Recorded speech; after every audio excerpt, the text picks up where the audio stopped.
Presenting Orson Welles as the Third Man.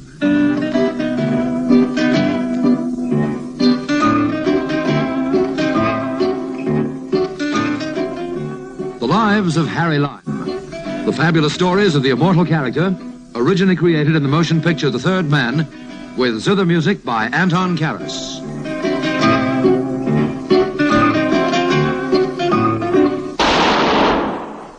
That was the shot that killed Harry Lime. He died in a sewer beneath Vienna. As those of you know who saw the movie The Third Man. Yes, that was the end of Harry Lime. But it was not the beginning. No. He had many lives. And I can tell you about all of them. How? Because my name is Harry Lime.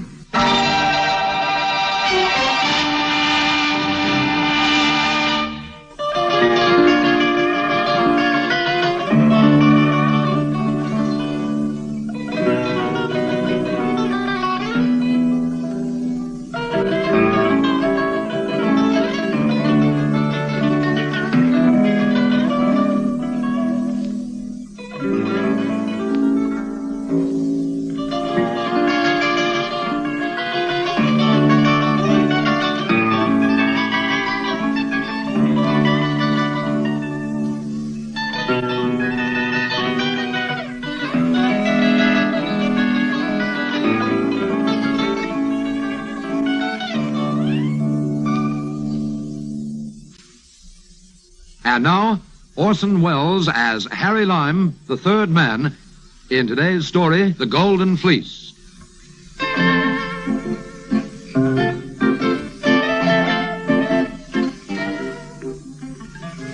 Well, it's a queer story, no matter how you look at it. It begins with a bullfight. It ends with a naval engagement on the China Sea. There's a woman in it, of course. Have another drink? All right, if you are.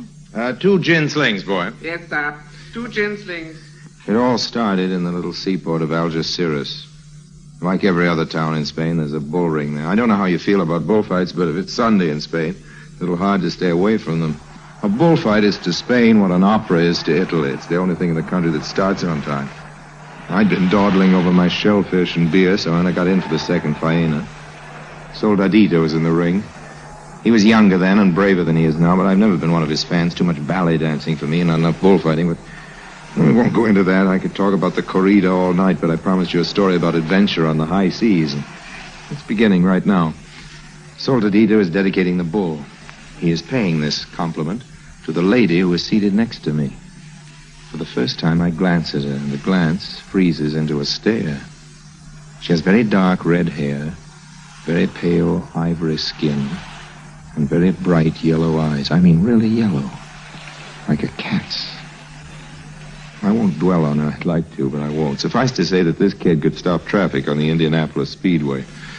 The bullfighter turns, tosses his hat to her in the classical gesture over the shoulder, and moves out into the sunlight toward the bull. But as far as I'm concerned, the bullfight is over. You must watch the ring, senor. I beg your pardon? It is very pleasant to feel your eyes upon me. I adore being stared at, but just now, don't you think it's a bit disrespectful to our friend Soldadito? He's no friend of mine. If he's a good friend of yours, senorita, permit me to inform you that he is my enemy.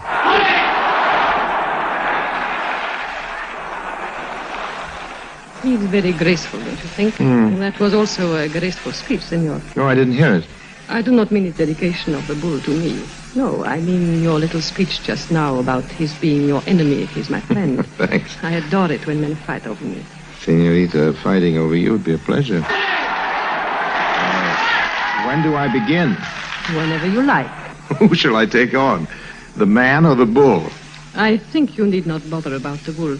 Look, Soldadito is about to make the kill.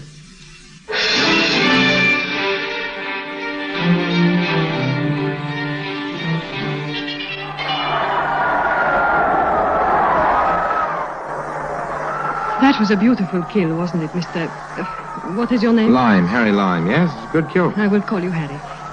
The bull kneeled like a penitent at his feet. The beast seemed to be asking the torero's pardon. It should have been the other way around. You are already jealous. I adore that. Still, you must admit it was a glorious kill. Great kill.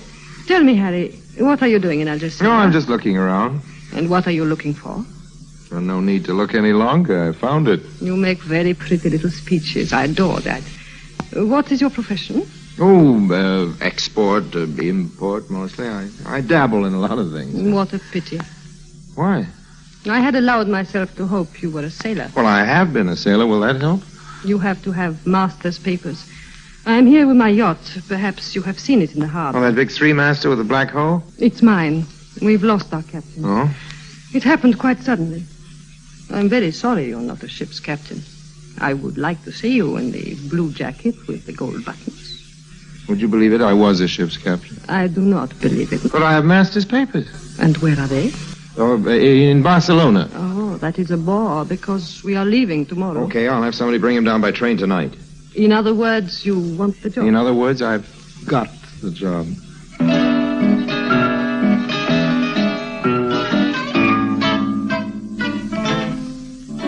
I needed that job too much. And, of course, she knew it. I don't say she didn't like me, but there wasn't any doubt of it. That season, I was a little afraid about the seams.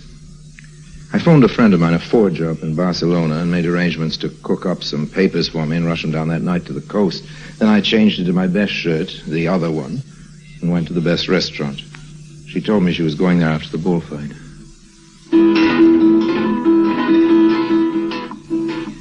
Good evening. Good evening. I'm sorry, but I just realized something. I don't know your name. You do not know the lady's name? You know Soldadito. Of course he knows me. All Spain knows me.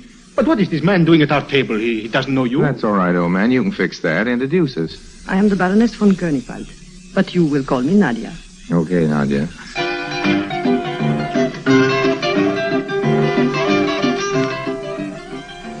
The next morning, I had the forged papers and the captain's job safely in my pocket. The truth was, of course, that I'd never been a sailor in my life.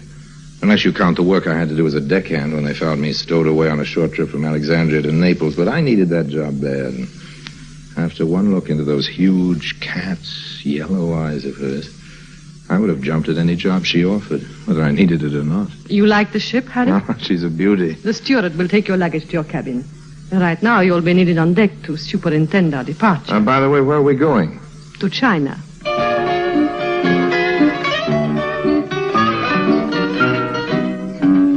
Algeciras, Spain, to Hong Kong, China. That's quite a run for an old salt, whose only experience as a navigator consisted of piloting a canoe around the shallow end of Lake Winnebago, Wisconsin. Luckily, I thought to bring along a little help. The help's name, of all things in the world, was Sidney Carton. He was an ex-smuggler, or rather an unemployed smuggler. I'd run into Sidney occasionally on various little capers in and around the Mediterranean. I figured he was crooked enough so I could trust him. His main attraction, besides a shock of dirty, carrot-colored hair and a glass eye, was a set of teeth like a rotten rake. Sidney was the only man I ever knew who could eat a tomato through a zither. But if Sidney was an eyesore, he was a gift from heaven as far as Captain Lime was concerned. He was a real sailor, remember, and he covered up for me, doing all the real work while I walked around in my blue jacket with the gold buttons trying to look important. Naturally, Sidney wasn't doing this for love. But since I didn't have any money, I found it necessary to make him a few promises. I tell you, Sidney, this isn't a yacht at all. Of course it's a yacht, Harry. This is a pleasure trip, pure and simple, and there's nothing in it for us. I told you we were carrying contraband, old man, and I'll prove it. What kind of contraband? Dope? Don't be a fool, Harry. Nobody smuggles dope into China. We're going half around the world just for the fun of it, and that ain't any fun.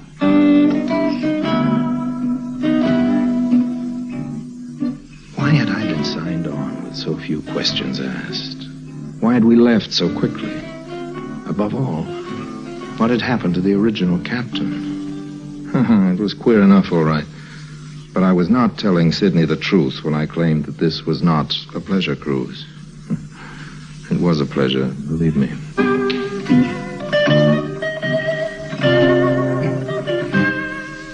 Then, one night, quite late it must have been, because I remember the moon was down, I was up on deck finishing a cigarette. Harry? Harry? You still up, old man? I want to talk to you, Harry. Why don't you get some sleep, old man? I After found all, it, one Harry. of us up. You found it? What did you find? That contraband. Under the floorboards. I know what we're carrying now, Harry, and it'd knock your eye out. Amazing. That's what it is, amazing. Okay, old man, okay. Spill it. Oh, I've got a whole lot to spill, Harry. A whole lot. Maybe I ought to begin with the explosives. Explosives? Very powerful they are, Harry. Enough to blow this ship to China. So that's it. Oh, no, that's not the contraband. But let me ask you this, Harry. Did you ever notice that glass box in the chart house with a sign over it that says emergency only? Hold it a minute. Oh, what's wrong? I thought I heard something. Go on. And I also found out about the captain, Harry. Hmm? Do you know who he was? Take it one thing at a time, old man, please. He was a naval officer for Hitler. Oh, very high and mighty mucky in the Nazi Navy he was. And you know his name? What's his name got to do with that? I want to know what we're smuggling. I'm coming to that. But the captain's name, Harry, was von Koenigwald. Von Koenigwald, but that's Nadia's... Right, Harry. He was her husband. And this is a rum go if ever I've seen one. Now, you take the explosives. You take him. What I want to hear is You about... can't laugh it off, Harry. Try as you will, it just ain't funny. These explosives are all wired up and set to go, Harry. This isn't a ship. It's a bomb. Shh. And as for what we're smuggling... Shut up. There is somebody listening. Stay there. I'll be back in a second. Right. Hello. Hello, Nadia. It's too hot to sleep, isn't it? It's pretty hot, all right. Keep me company, Harry. I'm lonely.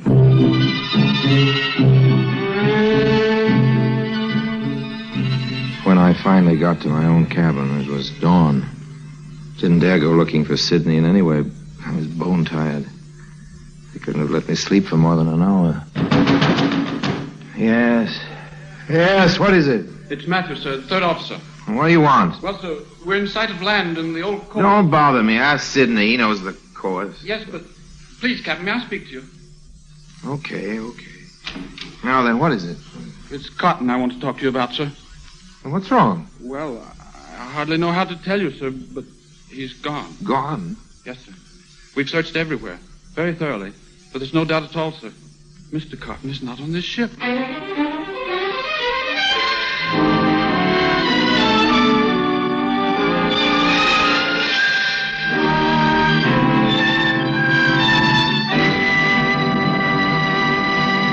Orson Welles returns in just a moment as the third man.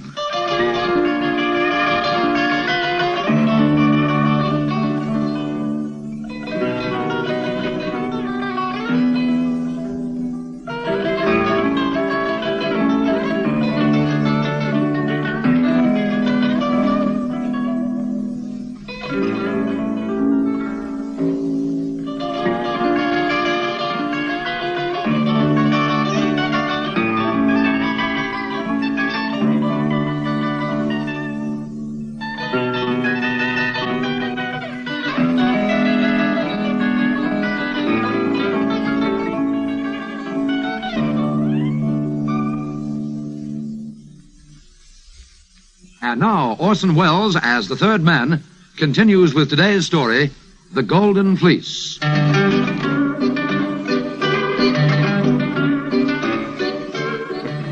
I still don't know how we made it into port. The trick was to keep that second mate from guessing that I couldn't tell the poop from a bosun's whistle. And also to keep all of us from crashing into a reef or turning upside down or something. Luckily, a little boat came out to meet us with the harbor pilot. Seems that's the regular procedure. I was very grateful, I can tell you, to be spared the embarrassment of having to swim for it. But it's a long haul from Hong Kong, China to Panama City, and much as I like Nadia's company, I think I would have quit the job if I hadn't managed to make a deal with young Matthews, the second mate. I showed him some papers I happened to have, proving I was a secret operative from the FBI, and explained that he had to cover up for me the way Carton had been doing before. And by the time we got out of the canal on the Pacific end, I had everything pretty much under control. Would you like another drink? No, thanks. Please go on, Mr. Lime, Harry Lime. You see, I've got a reason for spinning this yarn. We'll come to that in a minute. What happened to Cotton? What, Sydney? Nobody ever saw him again. Now, I'll skip the Pacific crossing now because nothing very important happened to us till we got to China. Unless you'd like to hear some more about those yellow eyes of Nadja. What happened to von Koenigwald, the lady's husband? I'm coming to that, old man. Just a second till I finish the drink. Okay. Well, it was late in March when we sighted Hong Kong. I'd learned how to imitate a sea captain by then, but I was more than a little anxious about my papers. There'd been a nasty moment or two in Tahiti, and I was afraid the British authorities might spot the forgery. They might even have gotten some wireless message about me by then, but I still didn't know the purpose of the trip, you understand. Sydney hadn't gotten around to telling me about what the contraband was before he disappeared. So my curiosity got the better of me as usual, and I stayed with the ship. Captain, there's a speedboat coming alongside on the port bow. It can't be the pilot. We've already taken him on. Could be the harbor police, sir. It could. No, the speedboat is mine. Oh? You'll bring the ship into anchorage, Mr. Matthews, please. The captain and I are leaving now. We are? Where are we going, honey? I loathe that expression. Okay, Nadia, but you haven't answered my question. There'll be plenty of time for that on the way.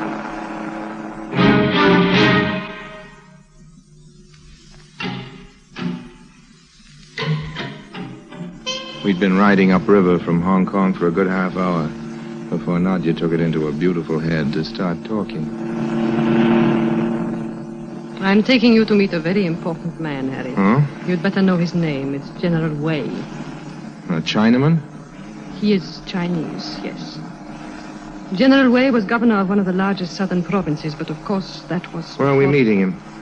I think the mainland will be too hot for him now. The general will be waiting for us on the junk. A what? A Chinese boat.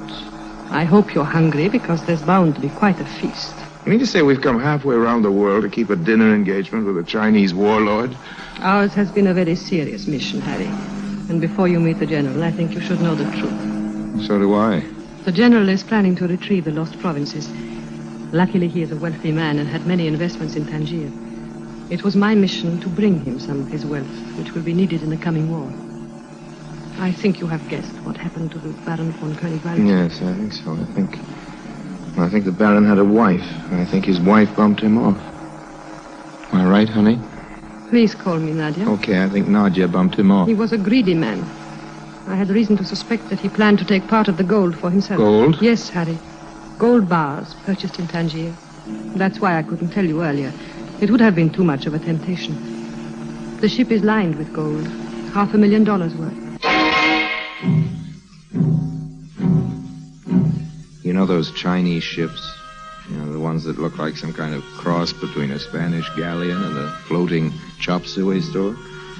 Well, pretty soon we came up to the biggest and gaudiest on the river. We were helped on board with a whole lot of oriental fanfare, and I gathered that in a minute we were going to be presented to his nibs, the warlord himself. Nadia. Yes? There's just one thing I don't understand. No matter what price the old boy pays for that gold you brought him, I can't see why you bothered to cart it all the way across the Pacific. If you just told me before, I could have made a very nice deal for you in Mexico. I did not bring the gold here for the profit, Harry. Here he comes. Nadia, 1,000 welcome. Welcome to you, great one. All my gratitude. This is General Wei, Mr. Harry Lyme. Harry, may I present my father? I know you've heard about shark's fins and bird's nest soup, but I'll bet you never knew a Chinese banquet can last 7.5 hours. Well, this one did. With eating all the way. May I offer you some more ice wine, Captain Lyme? Well, I'm afraid I've had too much already, General. I know this may sound a little rude, but I can't help wondering, is Nadia really your daughter? She is my only child. That's funny. She doesn't look very Chinese. No, Nadia's mother was a white Russian refugee. I met her in Chifu and made the mistake of marrying her. Nadia, however, is no mistake. She is my very precious jewel, Mr. Lyme. And I thank you for taking such good care of her. Father, it's gone. Get the speedboat! What's happened? What's the happened? boat, Harry, our boat with all the gold on it. It has vanished.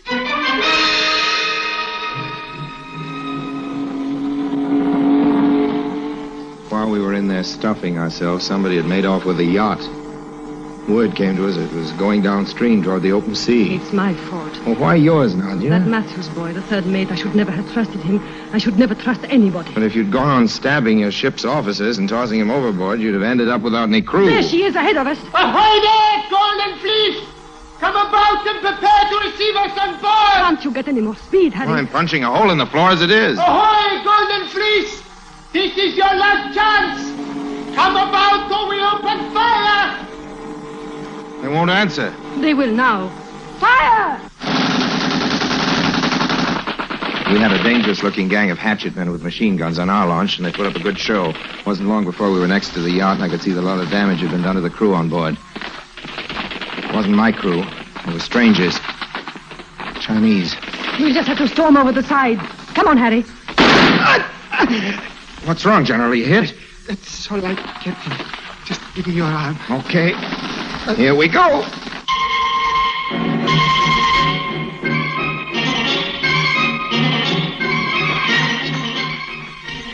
No sooner were we on deck than a mean-looking Mongol I hadn't noticed before, high up in the shrouds, bit off the end of a grenade and threw it smack into our launch.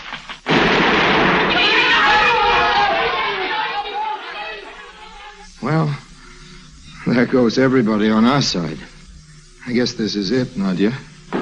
Yes, Nadia, this is it. Hey, wait a minute. Don't worry, Nadia, I am not a ghost. Wait a minute, you're Nadia's husband. Yes, happily for me, I was not as dead as she thought I was when she pushed me into the sea. You should have remembered. I'm a good swimmer. Keep your hands in the air, please, all three of you. Hans, how did you get here? By plane. I couldn't guess your course, and it was the easiest way. I just flew to Hong Kong and waited for And now what are you going to do? I'm going to do unto others as they would do unto me, Captain. If you happen to remember any prayers, you'd better start saying them, all three of you. I'm wounded, Cannicult, and dying. It doesn't matter about me, but Nadia's... Father, I'm your true child. Do you imagine I would leave you now? This is all very nice and noble, but what about me? That's true, Harry. Hans, this man has done nothing to harm you. Let him swim for you. He knows about the gold, Nadia, and I prefer to keep that as my own secret. He also knows about something else, don't you, Harry? Carton told me about it the night I killed him. What do you mean? There's a tiny glass window here by my hand. Carton explained it to you. I heard him. The sign says for emergency only. Yes? Remember what he said, Harry. This isn't a ship. It's a bomb. Thanks, Nadia. God bless you. Shoot that man! It's no use, Hans. He's a good swimmer, too. Goodbye, Harry. Child. You gave me a ring, Father, with the seal of our family. I still wear it. It's enough to break a pane of glass. Goodbye, Harry.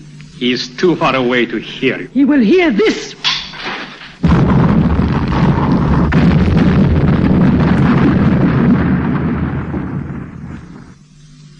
Sampan picked me up, but I almost drowned myself first, thinking about all that gold.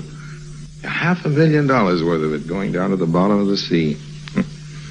Have another gin sling? Thanks again, Mr. Lime. Well, that's the story. Here's why I told it to you. I know the spot where this happened. I've got it marked exactly on the map. Cost about 20,000 pounds to do the salvage, but that still leaves a pretty big margin of profit. And I just wondered if you'd be interested, sir, in investing. Mr. Lime, I wonder if you know who I am. Well, no, not exactly. I'm the Lord Constable and Chief of Police in this colony. We have a full dossier on your activities as a confidence man, and I thought I'd let you tell your tale because I wanted to know how you work. Lime, that salvage racket's the oldest of all the old skin games. I'm surprised that you're trying it on anybody, least of all a policeman. Good night now. And by the way, we'd be much happier here if you'd leave town. Within the next 24 hours, that is. Well, pip-pip. Pip-pip. Another gin sling, sir? No.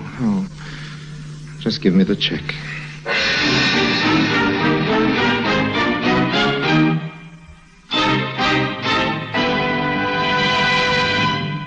Harry Lime returns in just a moment.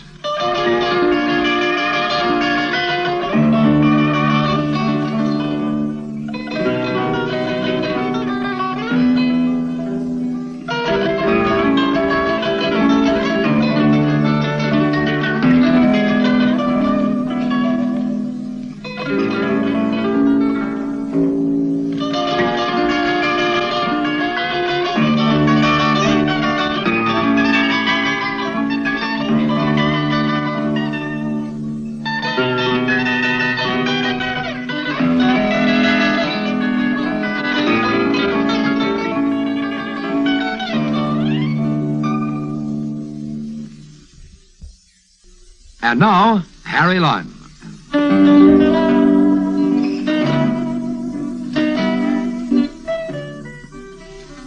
Well, friends, I think you understand why I don't like telling that story. Whoever I tell it to usually turns out to be a cop. That isn't the worst of it.